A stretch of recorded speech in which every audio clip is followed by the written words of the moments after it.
today we saw really fresh imprint of an elk track. It was very, this elk was clearly just browsing for food and walking very slowly. And on top of that was a cougar track. And it was just kind of cool to get on the ground and really look at the cougar track and see the shape of the pad on the bottom of the cougar foot on the ground. And that's kind of a geeky level of studying minutia, but I mean, you really get a sense for how quiet those animals can be by how soft their footprints are. They're not, you know, clumping their feet into the ground, and that's a really good lesson to say, like, you know, the only way a cougar can get an elk is by walking softly, padding around. That's going to be the only way you can get one too.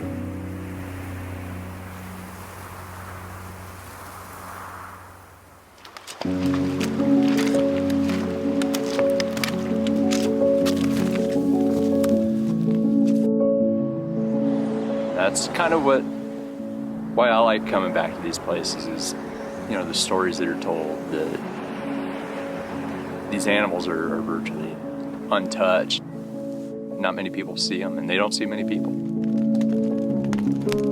It just takes you back, and I'm glad we still have places like this that we can relive those stories and tell our own.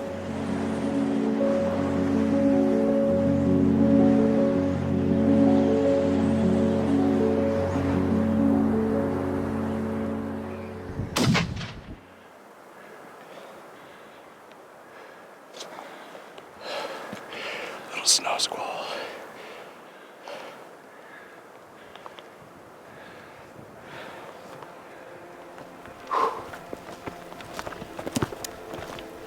This morning, I mean, it was just barely breaking light where you probably could have used a headlamp still. But I stopped because as we were hiking up in the dark, I get this whiff and it just smells like elk. You know, those experiences, you know, your ears are hypersensitive, your nose is hypersensitive, you know, you're noticing these things. It's kind of an electric feeling out there. There's just a combination of so many things. Like, you're playing detective, you're looking for clues to find these animals. You're kind of playing biologist, you're looking for the habitat that they'd like to be in, but it's more than just habitat. There's also, you're looking for a feeling of, like, if I were an animal, do I feel safe in this little space right here? And so you're also kind of putting yourself in the mind of an animal, which is really a hard thing to do.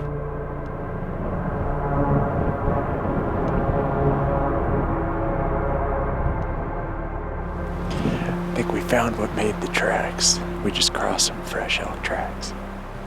There's a cow elk standing down in this bowl out here. We're just about to a perch that we want to just glass. I think we can keep tabs on her. Looks like she's all by herself. Yeah, she's moving through the timber. I think she's by herself. Kind of weird. We'll keep tabs on this space, and there might be more elk in here. You're also making sure that you're not rolling an ankle 8 miles back from the truck and 3,000 feet above it and just trying to get out of here alive.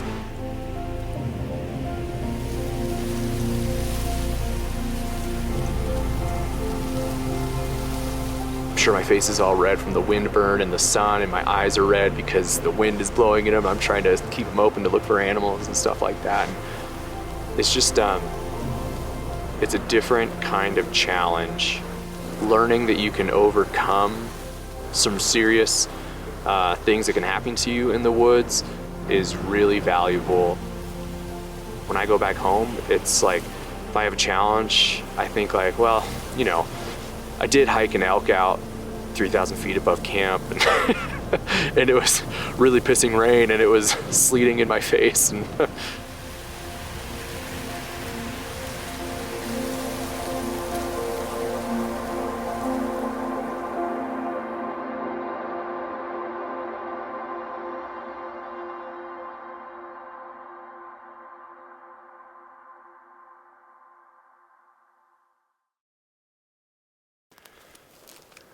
I tell people it's the hardest thing I do every year.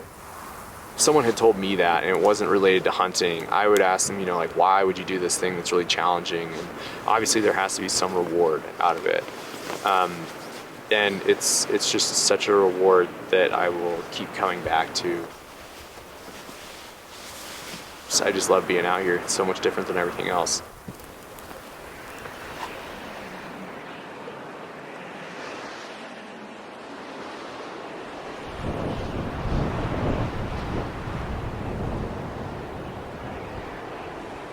Looking back on this drainage where we saw a bull elk and some cows the very first day, the day we were hiking in, and it's pretty frustrating. We haven't seen anything all morning, not even any does or fawns. We've got a nice landscape here to look at. I think the elk we saw were somewhere down there, but it's pretty frustrating. We've been freezing, so I think we're gonna go build a fire, warm up a little bit, eat a second breakfast, and do some more glass and maybe in a different direction. But, you know, sometimes that's hunting. You hike up to a new spot and you don't see anything all day. But it's still pretty early.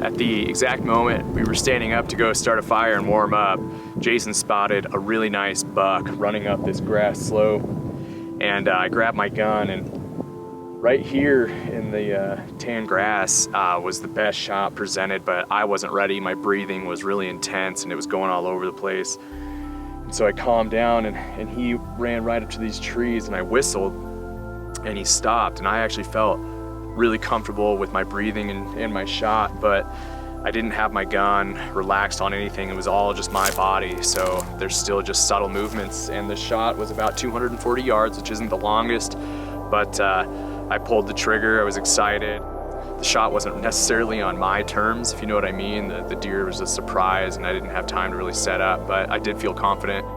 I shot, and then I saw a puff of powder come out of a tree just above the mule deer, so I shot a little high.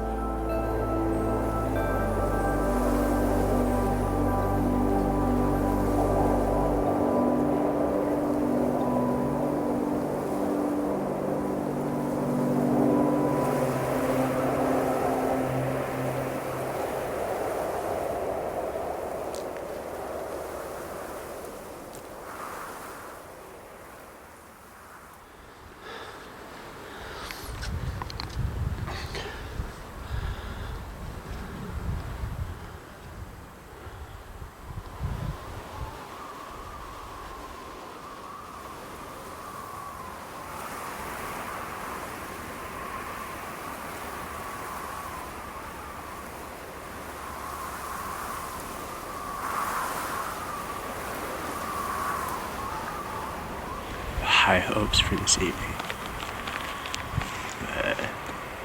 We'll see. What's the plan for this evening? Glass. And then glass up a big buck or a big bull. And that's it. I mean, it shouldn't be too hard. Are you gonna shoot a mediocre buck? Like, what's mediocre? I don't know, just... No.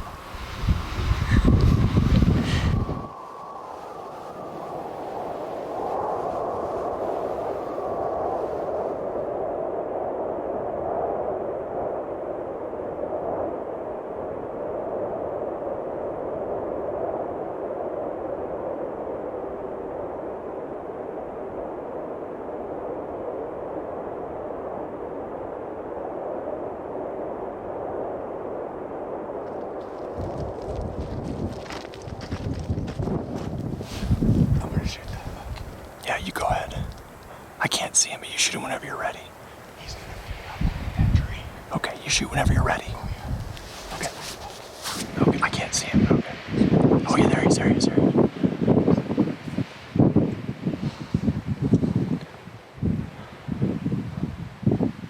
me to stop him? Do you want me to stop him? What?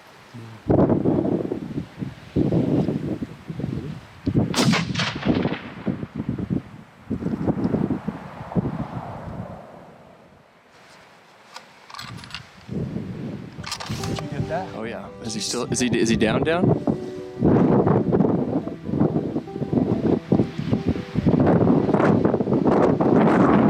don't know what, Curtis. That changed fast. That was a fucking nice buck. Did you see that buck? Yeah, I mean, through the lens finder, I'm just the camera guy here, Curtis.